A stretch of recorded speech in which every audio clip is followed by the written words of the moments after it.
ನಿಮ್ಮ ಪ್ರೀತಿಯ ದೀಕ್ಷಾ. ನಾನು ಬೆಂಗಳೂರಲ್ಲಿದ್ದೀನಿ.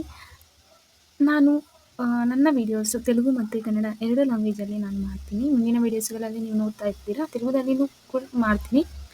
ಮತ್ತು ನಾನು ರೀಸೆಂಟಾಗಿ ನಾನು ಈಶಾ ಫೌಂಡೇಶನ್ನ ವಿಸಿಟ್ ಮಾಡಿದೆ. ಇದು ಎಸ್ಪೆಷಲಿ ಯಾಕೆ ಅಂದರೆ ಇಲ್ಲಿ ತುಂಬ ಜನ ಹ್ಯಾಪಿಯಾಗಿ ಮೆಡಿಟೇಷನ್ ಮಾಡ್ಕೋಬೋದು. ತುಂಬ ಪೀಸ್ಫುಲ್ ಆಗಿರುತ್ತೆ ಮೆಡಿಟೇಷನ್ ಮಾಡಿದ್ರೆ. ನಾನು ಫ್ರೆಂಡ್ಸ್ ಜೊತೆ ಹೋದೆ. ಈ ಈಶಾನ ವಿಶಿಷ್ಟತೆ ಏನಂದರೆ, ವಾಸುದೇವ್ ಅಂದರೆ ಗೊತ್ತಲ್ಲ, ಸದ್ಗುರು ಅವರು ಈ ಈಶಾ ಫೌಂಡರು. ಈಶಾ ಬಂದ್ಬಿಟ್ಟು ಇಲ್ಲಿ 112 ಫೀಟ್ ಹೈಟ್ ಇರುತ್ತೆ. ಇದು ಮಾಡಲಿಕ್ಕೆ 2 to 3 years ಟೈಮ್ ತೊಗೊಂಡಿದ್ದಾರೆ ಫುಲ್ ಆಪ್ರೇಷನ್ ಕಂಪ್ಲೀಟ್ ಮಾಡೋಕ್ಕೆ. ಆಮೇಲೆ ಇದು 100 acresನಲ್ಲಿ ಮಾಡಿದ್ದಾರೆ. ನೋಡೋಕ್ಕೆ ತುಂಬಾ ಚೆನ್ನಾಗಿರುತ್ತೆ. ಒಂದು ಪಾಯಿಂಟ್ ಏನಂದರೆ, ನಾವು ಹೋದಾಗ ತುಂಬ ಬಿಸಿಲಿತ್ತು, ಕಾಲು ಕೆಳಗಡೆ ಇದ್ದಕ್ಕಾಗ್ತಾ ಇರಲಿಲ್ಲ ಬಿಸಿಲಿಗೆ.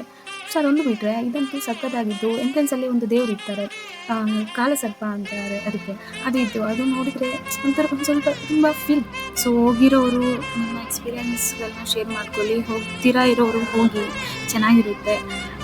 ಇದು ನನ್ನ ಫಸ್ಟ್ ವೀಡಿಯೋ. ಎಲ್ಲರೂ ಸಪೋರ್ಟ್ ಮಾಡಿ, ಶೇರ್ ಆ್ಯಂಡ್ ಲೈಕ್ ಮತ್ತು ಕಮೆಂಟ್ ಕೂಡ ಮಾಡಿ. ಸೊ ನೆಕ್ಸ್ಟ್ ಮುಂದಿನ ವೀಡಿಯೋ ಒಂದೆಲ್ಲ ಸೂಪರ್ ಆಗಿರುತ್ತೆ. ತುಂಬಾ ಎಂಜಾಯ್ ಮಾಡ್ತೀವಿ. ಸೊ ಅಲ್ಲಿ ತನಕ